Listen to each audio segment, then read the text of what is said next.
एक बार की बात है, कभी कभी छोटे गांवों में बड़ी कहानियां शुरू होती हैं। यह कहानी है राहुल और अरमान की, जो एक छोटे से गांव में रहते थे। उनका गांव हरे भरे खेतों और सुंदर पेड़ों से भरा हुआ था, लेकिन वहां रोजगार के ज्यादा साधन नहीं थे। बचपन के दोस्त राहुल और अरमान बचपन के सबसे अच्छे दोस्त थे। दोनों साथ स्कूल जाते, साथ खेलते और साथ सपने देखते। राहुल को खेती में बहुत रुचि थी। वह अक्सर सोचता, अगर हम अपने गांव की फसलों से कुछ नया कर सकें तो कितनी अच्छी बात होगी। दूसरी तरफ अरमान को व्यापार में दिलचस्पी थी। वह गांव के मेले में दुकानदारों को देखता और सोचता, अगर मैं भी दुकान खोलूं तो क्या मैं सफल हो पाऊंगा। मुश्किलें गांव के लोग गरीब थे। राहुल के पिता एक किसान थे और अरमान के पिता बढ़ई। उनके पास पैसे बहुत कम थे। राहुल और अरमान के परिवार चाहते थे कि बच्चे पढ़ाई पूरी करें और कोई नौकरी करें, लेकिन राहुल और अरमान के मन में कुछ बड़ा करने की इच्छा थी। स्कूल की छुट्टियों में दोनों ने गांव के बाजार में छोटे मोटे काम करना शुरू कर दिया। कभी सब्जियां बेचते तो कभी मेले में खिलौने। दोनों मेहनती थे और एक दूसरे का हमेशा साथ देते थे। एक दिन राहुल और अरमान ने मिलकर फैसला किया कि वे गांव में ही कुछ ऐसा करेंगे जिससे उनका और गांव के बाकी लोगों का जीवन बेहतर हो सके। लेकिन सवाल था, क्या करें?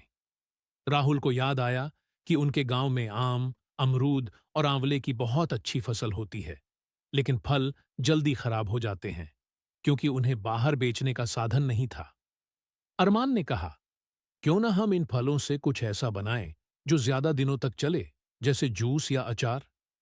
राहुल को यह बात पसंद आई। दोनों ने सोचा कि वे गांव के फलों का उपयोग करके जूस और अचार बनाएंगे। शुरुआत की तैयारी दोनों ने अपने परिवारों से पैसे उधार लिए और गांव के लोगों से फलों को इकट्ठा करना शुरू किया। शुरुआत में उन्होंने अपने घर में ही अचार और जूस बनाना शुरू किया। अरमान ने जूस की बोतलें खरीदने का इंतजाम किया और राहुल ने अचार का स्वाद सही बनाने पर काम किया। पहली बिक्री जब उनके बनाए जूस और अचार तैयार हुए, तो उन्होंने इसे गांव के मेले में बेचा। पहले दिन उनका सारा माल बिक गया। लोग उनके अचार और जूस की तारीफ करने लगे। इससे दोनों को बहुत हौसला मिला। संघर्ष और मेहनत। लेकिन यह सफर इतना आसान नहीं था। कभी उनके पास पर्याप्त पैसे नहीं होते थे, तो कभी जूस और अचार खराब हो जाते थे। कुछ लोग उनका मजाक भी उड़ाते थे, तुम्हारे जैसे लड़के बड़ा व्यापार नहीं कर सकते। लेकिन राहुल और अरमान ने हार नहीं मानी। उन्होंने अपनी गलतियों से सीखा और मेहनत जारी रखी। व्यापार का विस्तार धीरे धीरे उनका व्यापार बढ़ने लगा। उन्होंने गांव के और लोगों को अपने साथ जोड़ा। अब गांव के कई लोग उनके लिए फल लाने और अचार बनाने में मदद करने लगे। इससे गांव के लोगों को भी रोजगार मिलने लगा। शहर में पहचान। एक दिन शहर के एक बड़े व्यापारी ने उनके जूस और अचार का स्वाद चखा और उन्हें अपने स्टोर में बेचने का ऑफर दिया। यह उनके लिए बहुत बड़ी बात थी। अब उनके अचार और जूस शहर में भी बिकने लगे। सफलता की कहानी। कुछ सालों में राहुल और अरमान का व्यापार बहुत बड़ा हो गया। उन्होंने अपनी कंपनी का नाम गांव की मिठास रखा। अब उनके बनाए जूस और अचार देश भर में मशहूर हो गए।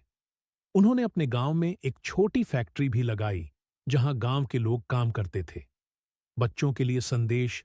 आज राहुल और अरमान की कहानी पूरे गांव के लिए प्रेरणा बन गई है।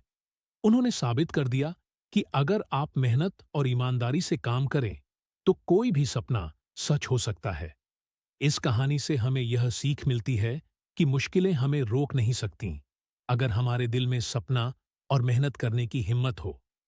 तो बच्चों, हमेशा बड़े सपने देखो और अपने दोस्तों का साथ दो। मेहनत और लगन से कुछ भी मुमकिन है।